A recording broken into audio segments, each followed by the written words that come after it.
Deyir ki, 13-cü əsrdə Mərkəzi Asiyada yeni bir dövlət olan Monqol dövləti yaranacaqdı. Monqollar köçəri xalqlar idilər, türk tayfaları kimi və ancaq maldarlıqla məşğullar. Coğrafiyası yaxşı bilir, bu gün özündə dünyada ən çox maldarlığa sahib olan Monqol xalqıdır, yəni Monqolistan dövləti. Avropa mənbələrində Moğol deyilir, Türkiyədə mənbələrində Moğol deyilir. Daha doğrusu Türk mənbələrində Moğol deyilir. Avropalılar və Rusiya, daha çox Rusiya, Monqol deyilir buna. Köçəri xalqlar ibtidai quruluşuna feodalizmə keçid edən xalqlardan biridir. Slavyanlar, Germanlar, ərəblər kimi olan bir, yəni xalq kimi eləyiblər bu prosesi. Moğollarda deyir ki, bahadırlar və noyonlar var ki, bunlar hərbi başçılar adlandırılırdı. Hər tayfanın özünün bahadırı və noyonu var idi. Moğolları başa birləşdirən kim olacaqdı? Çingiz xan olur və yaxud da Timuçin xan 1206-cı ildə onun qurultayı əsasında dövlət yaradılacaqdı. Mərkəzi Asiya yaranması Monqolu, Asiyahun, Çin, sonra 1-ci, 2-ci Göytürk, Uyğur, Qaraxani Qəznəvi, Səlcuq və Axunla oxşar cəhət edirsiniz. Bu forma verirsiniz. 1206-cı ildə onun qurultayında dövləti yaradılacaqdı. 13-cü əsrdə yaranması bu dövləti hansı dövlətinə oxşar cəhət edir?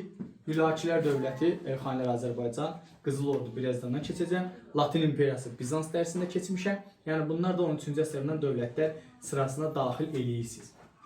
Çingiz xan böyük xan titulu alaraq dövləti yaradacaqdı 1206-cı ildə və iki sahədə islahat keçirir. Bir, vahid qanunlar toplusu olan, bunun adı artıq böyük yasadır, amma ümumiyyətlə vahid qanunlar toplusu gedir.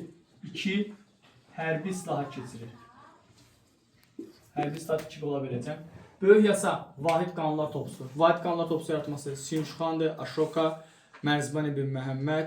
Sonra vahid qanunlar verəndə burada verirsiniz Məlikşahı, sonra Qazan xan deyilmir, yəni Justinianı verirsiniz. Sonra bir də Xlodviki verirsiniz. Hərbi islahatda tayfa müxtəlifliyi prinsipin və bir də onluq say sistemi. Ümumiyyətlə hərbi islahat keçirən hökmdarları bilirsiniz də. Mete Teoman, Justinian, Böyük Karl Martel, Şəmsəddin Dəniz, Məhəmməd Can Pəhləvan, Kiyaksar, Əvləsəvər Şavur, bunları verirsiniz, Məlikşah verirsiniz. Amma burada onlarla bərabər kateqoriya bölürsənsə, tayfa müxtəlifliyi prinsipini verirsiniz Məlikşaha, onluq say sistemi verirsiniz Mete xana, yadınızda qalsın. Onluq say sistemində məqsəd nə idi? Ordunu qısa müddətə toparlamağı. Yəni müharibə baş verirsə, ordunu qısa müddətdə səfərbərlik eləmək idi. Bu yazı saxlayın. Gələk bu böyük yasaya bir də təzədən qayıdırıq. Böyük yasa Çingiz xanın nəsihətlərindən, yarlıqlarından, yəni fərmanlarından, bir də yasaqlarından, qadağalarından idi. Yəni 3 dənə xüsusiyyətlə ibarət edir. Ümumilikdə Monqolların yaşam tərzini və dövlətçilik ənənələrini burada ifadə edən bir xüsusiyyətdir. Çingiz xan bu hadisələri həyata keçirdikdən sonra geniş işğalçı müharibə aparacaq. Çingizin işğallarını asanlaşdıran səbəblər nələr idi? Dəqiq kəşfiyyat işləri, həmin dövrdəki feodal pərakəndəlik və o dövrdə dövlətləri və xalqları qorxutmaq üçün yıxıcı savaşlar edirdilər, qəfil hücumlar edirdilər. Məsəl üçün bir şəhəri dağıdırdılar, yerlə yeksən edirdilər. Qalan şəhərlər öz-özlüyündə artıq təslim olmaq haqqında qərar verir. Çünki müqavimət göstərsələr nə olur? Darmadağın olurlar. Çingiz xan başlayır 1207-1211-ci ildə Şərqi Türkistan, Sibir merketlərə türkeşlər ələ keçirəcəkdir. Onları tabe edib, türk ordularına orduya cəlb edib. Bu isə çox onun qüdrətini artıracaqdır. Bu xüsusiyyətinə görə Çingiz xanı Möhtəsini oxşayacaqsınız. Möhtəsin bilirsiniz də Ərəb xilafətində türk tayfalarını orduya cəlb eləmişdir. 1211-1215-ci ildə diqqətli olun, burada hər zaman çaşırlar uşaqlar və teknolojiyada vururlar burada. Şimali Çini fəth edib Pekin daxil olmağına, Çinlə müharibə aparmaq, Asiya Hun dövlətini, 1-ci, 2-ci Göytürkü, Uyğuru, Ərəb xilafətini verirsiniz. Yəni Çinlə müharibə içərisində aparırsınız. 11-15-də 1219-1221-ci ildə Xərəzmşahları işğal eləyib və Mərkəzi Asiyanı fəth eləyəcəkdir. Mərkəzi Asiyada uğurlu müharibə aparması Sasani, Makedoniya, Əhəməni, sonra 1-ci, 2-ci Göytürk, Uyğur, Qaraxani, Qəznəvi, Səlcuq, Axund bunları yəni oxşayacaq kimi verirsiz. Mərkəzdə sizə düşdü şey yalnız. Sonra 1222-ci ildə İran və Azərbaycan. Yəni artıq burada da bilirsiniz də İran və Azərbaycan. İranı tutmaq Ərəb xilafətidir, Səlcuq dövlətidir, Monqollardır. Azərbaycana hücum edənlər isə ta ki qədimdən bu günə qədər verirsiniz. Bilirsiniz ki, Azərbaycana 1222-ci il kəşfə xarakterli yürüş eləmişlər Cəbə Subutan rəhbərliyi altında və Azərbaycandan sonra 1223-cü ildə Rus qıpçaqları Kalka çayı sahil yaxınlığında məğlub eləmişlər. Ruslarla müharibə aparmaq, Xəzər xaqanlığı, Rus knyazlıqlarla müharibə aparmaq. Xəzər xaqanlığı verirsiniz, Salari verirsiniz, Saci verirsiniz, yəni bunları verirsiniz, Şirvanşahlar verirsiniz. Yəni 4 dənə Azərbaycan dövlətində burada verirsiniz. Qıpçaqlar çıxıraq, Ruslardan söhbət gedir. Başa düşdünüz? Yadınızda qalsın. 1227-də Çingiz xan vəfat eləyəcəkdi. Onun vəfatı əsasən ölkəni uluslara böləcəkdi. Yəni uluslar inzibati cəhətdir. İnzibati cəhətdən bölgü Xosrow-Şirvan, 1-ci Dara, yəni Sinşuxandır, bu tipli yəni hökmdarlar verirsiniz. Və Çingiz xanın ölümündən sonra lakin yenidən işğallar davam eləyəcək. Biz digərinə daha çox söhbət bu dövrdə 1264-1268 bu kitab bizdə yoxdur, sadəcə yazılan məlumatımız olsun. Xubilay xan Çini tamamilə fəth eləyib. 1271-ci ildə imperator titulu alır, Çin imperatoru və Çində Yuan sülaləsinin əsasını qoyur. Yeni sülalənin əsası qoyulması Çinin Erdəmər 3-cü əsrdə Xan Sinlə oxşayacaq. Düzdür? Buraya qədər problem yoxdur ki. Bu oxşaqlar bir kitabınıza qeyd edilirsə, yadınızda qalsın. Ərəb xilafətinə Əməvilər, Abbasilər verdiz. Şirvanşahda Kəsranilər, Dərbəndlər, artıq Dərbəndlər keçmişik. Fransada 987-ci ildə isə Kapetinkləri verəcəksiniz. Yeni sülalənin hakimiyyəti. İlləri ilə bir-bir qeyd edəcəksiniz. Yeni sülalənin hakimiyyəti. Mehranilər də Albaniyada verə bilərsiniz, problemdir. Və Arşakiyada da verə bilərsiniz. 1271-də bu proses baş verəcək. Yuan sülaləsi Çini tamamilə fəth edib. Çin imperator titulunu almaq Xubilay Sinşuxan demək oxşayacaqdır. Amma imperator titulu almaq Sinşuxandır, Xubilay, Oktavian Avqust, 1-ci Otto böyük qarnına oxşayacaqdır. 5 nəfərlə də oxşayacaq verəcəksiniz. Sonra gəldik. Çingizin ölümündən sonra dediyi işğallar davam eləyəcəkdi. İşğala davam edir. Bu işğalardan biri 1235-ci ildə Qaraqorun qurultayı keçirilir. Qaraqorun qurultayında gün batan ölkə hücum qərarı veriləcək. Yəni Avropaya, Şərqi Avropaya yürüyüş qərarı alınır.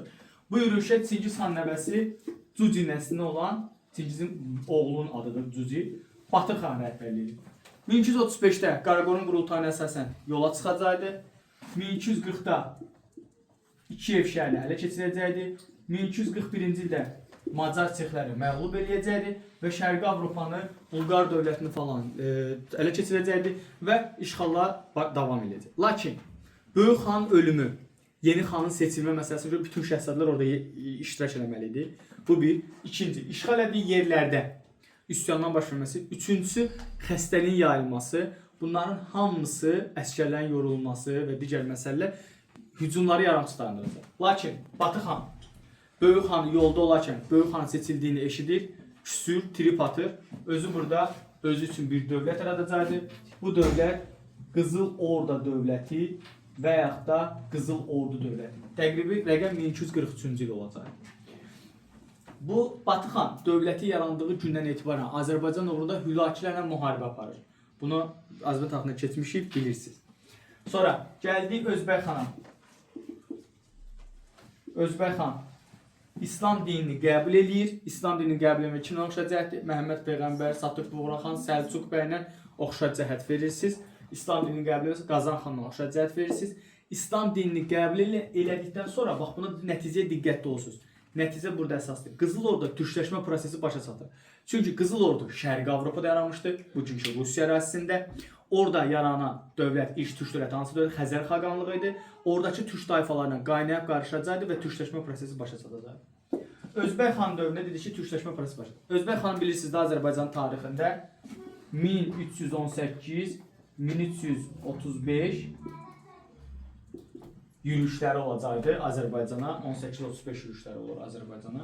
Sonra Özbək xandan sonra Canı Bəydir. Canı Bəy dövründə 1357-ci ildə bilirsiniz, yenidən hücum edir Azərbaycana, Hülaşdətin varlığına son qoyur. Canı Bəydən sonra Bərdi bəy gəlir, amma Bərdi bəy də ölür. Bununla da Cuci nəsli başa çatır. Yadda saxlayın, Cuci nəslinin son nümayəndəsi Bərdi bəydir. Və 14-cü əsr 50-ci ildə Qızıl Ordunun zəifləməsinin səbəbləri: 1. Cuci nəslinin başa çatması, 2. Standart, daxili çəkişmələr, feodallara müharibələr, hakimiyyət uğruna mübarizə.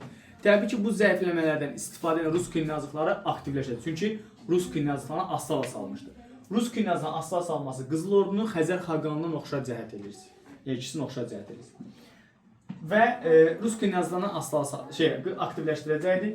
1380-ci ildə Kulikova döyüşü olur. Mamay xanla Ruslar arasında. Bu döyüşdə Ruslar qələbə qazanacaqdı. Mamay xan məğlub olurdu və bu Rusların ilk dəfə asılıqdan çıxmasının əsasını qoyur. Yəni Qızıl Ordudan asılıqdan çıxması. Amma 1382-ci ildə Toxtamış xanın Moskvaya daxil olub oranı yandırması Qızıl Ordu xanlarının yenidən Ruslar üzərində hegemonluğunu təmin eləsə də tam şəkildə eləmir. Bilirsiniz, Toxtamış xan Teymurla münaqişəyə girirdi. Bunun səbəbi Azərbaycan və Mərkəzi Asiya uğrunda mübarizə idi.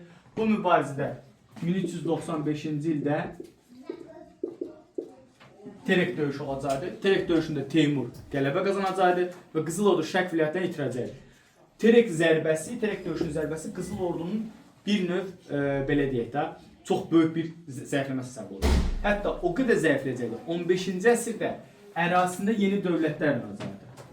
Bu dövlətlər hansılardır? Sibir, Noqay, Krım, Həştərxan, Kazan xanları. Bu dövlətlər hamısı Rusiya tərəfindən süqut uğradılar. Amma Krım istisna olmaqla qalanları 16-cı əsr süqut edir. Krım xanlığına keçəcək ayrıca. Başa düşdünüz? Krım istisna olmaqla qalanları 16-cı əsr süqut edəcək. 15-ci əsrdə biz Qızıl Orduya baxdığımızda Əhməd xan hakimiyyətdə idi. 1475-ci ildə Əhməd xan Ağqoyunlu hökmdarı uzun əsrlə diplomatik əlaqələr qurur. Bunu yəni kitabınızda bilməm var, yoxdur, amma hər ehtimal qarşı qeyd eləyərsiniz, yoxdursa da yəni qeyd eləyər. 1480-də Rus knyazının sonuncu döyüşü olacaq Uqra görüşü. Burada Ruslara qarşı Avropa dövlətlərlə birləşib hücum eləməlidir, lakin Avropa dövlətləri gəlməyəcəkdi və bununla da Ruslar qələbə qazanacaqdı və tamamilə Qızıl Ordu asılıqdan çıxacaqdı. 16-cı əsrdə Qızıl Ordu dövləti süqut eləyəcək. 16-cı əsr süqut eləməsi Qızıl Ordunu Sibir, Noqay, Kazan, Həştərxan dövlətlərinə oxşar cəhət eləyir. Ağqoyunlu diplomatik əlaqə saxlaması Osmanlı Teymurlərlə oxşar cəhət eləyəcək. Yəni bunu diqqətlə qulaq asın. Artıq az qalır da bir şey qalmır. Ağqoyunlu Qaraqoyunlu keçəcək. 2 həftədən sonra giyirik o dəstədə. Yəni onları biləsiniz. 15-ci əsrdə bu dövlətlərin yaranması Azərbaycanda Ağqoyunlu Qaraqoyunlu dövlətlərlə oxşar cəhət eləyəcək. Yəni bunu da əzbərləyin. İndi gəldik. Qızıl Ordu dövlətində ölkə inzibatiyyətdən uluslara böləcəkdilər. Monqol dövlətinin olduğu kimi. Ölkə qanunları İslam dini Quran əsasında və bir də böyük yasa əsasında idarə olunacaqdı. Mülki başçılar baş vəzir olacaqdı. Hərbi başçılar bəylərbəy adlandırılacaqdı. Hərbi rəhbərlər, yəni ordu komandanlar, noyonlar, bahadırlar idi. İmtiyazlı şəxslər tarxanlar idi ki, onlar toxunulmaz şəxs hesab olunurdu. Yəni onlara heç kim söz deyə bilmirdi xandan başqa. Ölkənin başına xan olacaqdı. Toxunulmazlığı qəbul edilməsi üçün alınan kağız yarlıq idi, yəni yarlıq verilirdi. Vergi yığan məmur Baskaq adlandırılacaq. Bunlar da Qızıl Ordu dövlətini idarə etmə sistemi. Bu qədər.